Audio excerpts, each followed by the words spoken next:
Saya akan menjelaskan terkait dengan kondisi keberhasilan pemerintah dalam menghadapi atau menjaga harga-harga bahan pokok atau sembako di tanah air.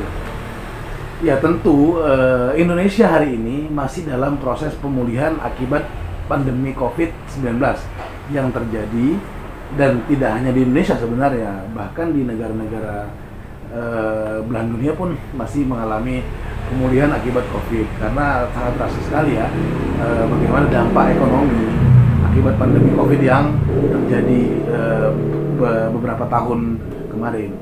Itu yang pertama. Yang kedua, khususnya untuk salah satu kunci keberhasilan tentu terkait dengan produktivitas. Nah, hari ini Indonesia baru mengalami permulaan terkait dengan musim hujan yang sebelumnya mengalami fenomena El Nino atau musim kemarau berkepanjangan, karena salah satu kunci dari pengendalian harga dan barang pokok itu adalah bagaimana kita bisa mengendalikan produktivitas tanam atau hasil bumi yang ada di petani. Tentu itu sangat berpengaruh. Nah, ya kan? Salah satu kunci utamanya dalam menjaga stabilitas harga tersebut ya tadi, bagaimana kita bisa menjaga produktivitas dari bahan-bahan pokok tersebut, ya kan? Beberapa wilayah juga di Indonesia juga sangat naik turun ya terkait dengan kondisi harga sembako yang belakangan ini terjadi. Tapi sampai hari ini pemerintah masih mampu untuk mengendalikan dan tidak ada yang naik secara signifikan ataupun yang meroket terlalu masih wajar lah, masih di angka wajar. Tentu ini peran pemerintah dalam menjaga stabilitas harga. Nah, dalam perspektif ekonomi sendiri tentu sebenarnya ada beberapa poin. Yang pertama, bagaimana kita menjaga produktivitas tadi dalam menjaga barang-barang yang ada di dalam negeri, kan tentunya di tingkat petani. Bagaimana kita memastikan atau bagaimana pemerintah itu dapat memastikan apa yang ditanam dan yang dipanen itu berjalan dengan lancar, tentunya melalui dari hulu hingga hilir di sektor pertanian. Nah, itulah yang menjadi kunci utama, karena barang-barang sembako tersebut lahir atau hasil dari petani di sawah ya, di kebun dan lain sebagainya. Itu harus diperhatikan. Apabila sudah diperhatikan namun kondisi stok masih kurang, mungkin tapi ini harus dilihat betul.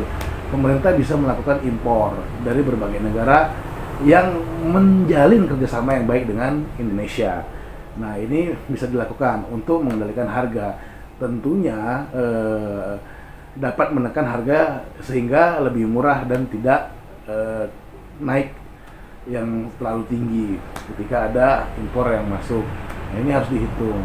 Tapi dengan catatan bahwa kondisi stok atau pertanian dalam negeri itu tidak mampu untuk memenuhi kuota atau kebutuhan dari masyarakat yang ada di Indonesia. Nah, yang terakhir itu ada peran dari pemerintah yang namanya menekan tingkat inflasi di dalam negeri. Tentunya bagaimana memastikan tingkat perputaran uang yang beredar di masyarakat itu bisa dikendalikan oleh pemerintah. Nah, dari berbagai ulasan tadilah yang kemudian kita simpulkan bahwa sebenarnya kondisi ekonomi masih bisa dijaga oleh pemerintah. Tinggal bagaimana memastikan. Ada juga tuh contoh yang bagus di berbagai provinsi, salah satunya di Provinsi Jawa Tengah itu. Jawa Tengah kemarin untuk memastikan stok atau pengendalian harga agar tidak, jadi kan harga ini bisa stabil ketika barang tercukupi.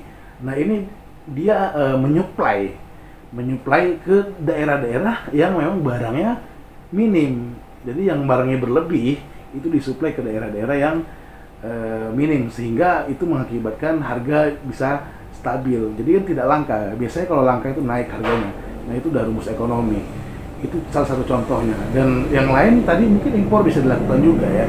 Impor itu dengan berbagai perhitungan tentunya. Bagaimana ya dari data yang dihimpun oleh BPS, lalu misal contohnya beras Bulog, lalu kemudian Kementerian Pertanian, Kementerian Perdagangan, itu betul-betul mengharuskan kalau misalnya kita tidak impor bahwa stok tidak ada nih, nah itu mungkin bisa dilakukan impor oleh pemerintah untuk 9 bahan pokok, dengan catatan barang yang ada di petani itu harus dimaksimalkan terlebih dahulu sehingga tidak mengganggu hasil panen yang ada di tingkat masyarakat. Nah itu mungkin beberapa poin menurut saya dalam ulasan singkat, tapi saya yakin hingga saat ini pemerintah masih bisa mengendalikan kenaikan harga-harga 9 bahan pokok yang ada di tanah air.